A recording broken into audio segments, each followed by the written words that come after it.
In the early hours of January 25, 2019, tragedy struck in Lancaster, California, when a fire, initially believed to be an accident, revealed itself as a brutal crime. 19-year-old Miguel Sandoval was arrested for the murders of 4 people, including 2 siblings, after breaking into their home, shooting them while they slept, and setting the house on fire to cover his tracks. Only one survivor was left to bear the trauma of that night. Sandoval, with no prior criminal history, now faces a life sentence without parole, while the victim's family struggle to come to terms with the devastating loss. 19-year-old Miguel Sandoval is accused of murdering a family in their sleep, followed by setting their house on fire to cover his tracks. What seemed like an ordinary day quickly turned into a nightmare. We'll explore the details of this horrific crime, the investigation, and the ongoing search for justice. Stay with us as we unravel the story of loss, violence, and the quest for answers. Night of January 24, 2019, the Lancaster, California home of the Rodriguez family seemed like any other house in the neighborhood.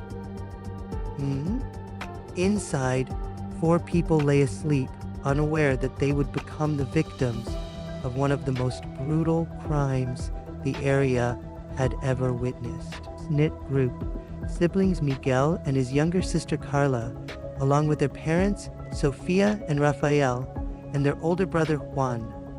Despite their humble life, they were well liked in the community and had a strong circle of friends. No one could have predicted the nightmare that would soon unfold. Slept in their home, Miguel Sandoval, a 19-year-old with no previous criminal record, was allegedly outside, preparing for an act that would leave a lasting scar on the Rodriguez family. Sandoval to the Rodriguez home that night. Investigators believe he had been planning the break-in for some time. Sandoval, according to authorities, had previously burglarized homes in the area, and his motive for targeting this particular house seemed to stem from personal grievance, though the full details remain unclear. Sandoval is believed to have forced his way into the home. The house was silent as the family slept. With the element of surprise on his side, Sandoval allegedly made his way through the house, armed with a handgun. His first targets were Sofia and Rafael, the parents, sleeping in their bedroom. They were both shot point blank, their lives extinguished in an instant. Sandoval turned his attention to the 2 siblings, Miguel and Carla. Miguel, who was 22 years old, was shot while still in bed. Carla, his 19-year-old sister, suffered the same fate. The gunshots rang out in the night, but the noise was muffled by the isolation of their home and the quiet of the hour. Miguel and Carla never woke up. People were killed that night. But there was one survivor, Juan Rodriguez, the oldest of the siblings. Juan, who had been staying at a friend's house that night, returned to find his family's home engulfed in flames. His sister Carla's voice echoed in his mind as he recalled their family conversation. Juan rushed to the house, praying his family was still safe. The blaze, but there, standing on the front lawn, he could see the flickering silhouette of the figure he would later learn was Miguel Sandoval, his face hard and expressionless. The fire department had already arrived, but there was little they could do. The house had been set on fire intentionally, with the flames quickly consuming all evidence. And within hours, the truth began to unfold. The fire was not an accident. It was an attempt to destroy the evidence of a crime so horrific that it was almost unimaginable. Suspicious of the fire's origin. Upon closer inspection, it was clear that the fire had been deliberately set. But the real breakthrough came when authorities discovered the gunshot wounds on the victims' bodies. The sequence of events began to take shape. This was not a random act of violence, it was an orchestrated, deliberate murder. The investigation took time to gain traction. The authorities quickly began to look into Miguel Sandoval's background. While there were no previous violent offenses in his record, detectives found that Sandoval had previously been involved in a few burglaries in the Lancaster area. This led them to suspect that the fire and the murders were connected to a botched robbery. And interrogating, investigators were able to obtain security footage from a nearby store, showing Sandoval purchasing a handgun a week before the murders. This, along with forensic evidence that linked him to the crime scene, eventually led to his arrest. Arrested, his demeanor was cold, and his response to the charges was largely indifferent. It was almost as if he had expected it.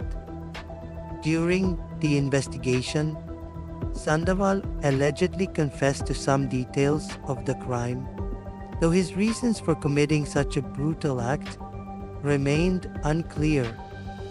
Some believed that a personal dispute with the Rodriguez family had led him to target them. Others speculated that it was the result of a robbery gone horribly wrong.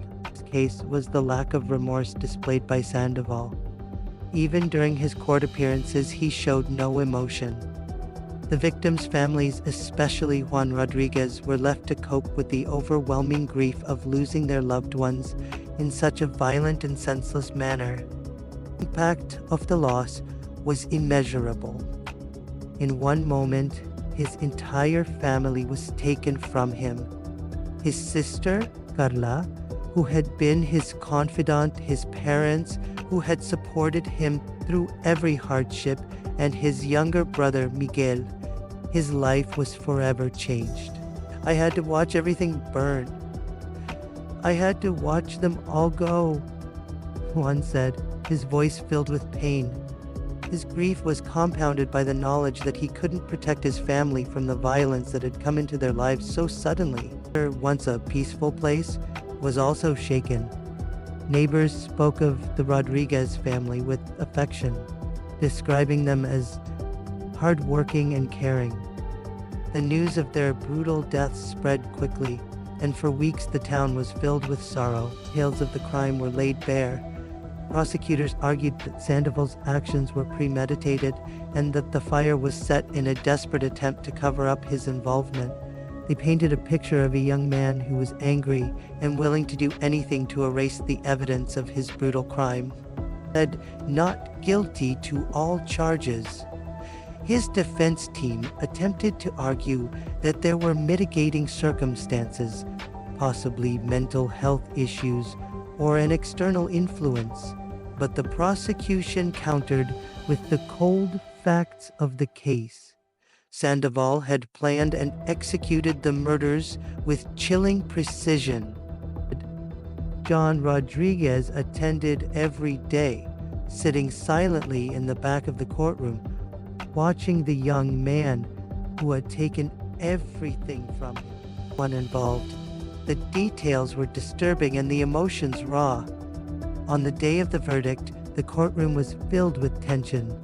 Sandoval was found guilty of 4 counts of murder, burglary, and arson.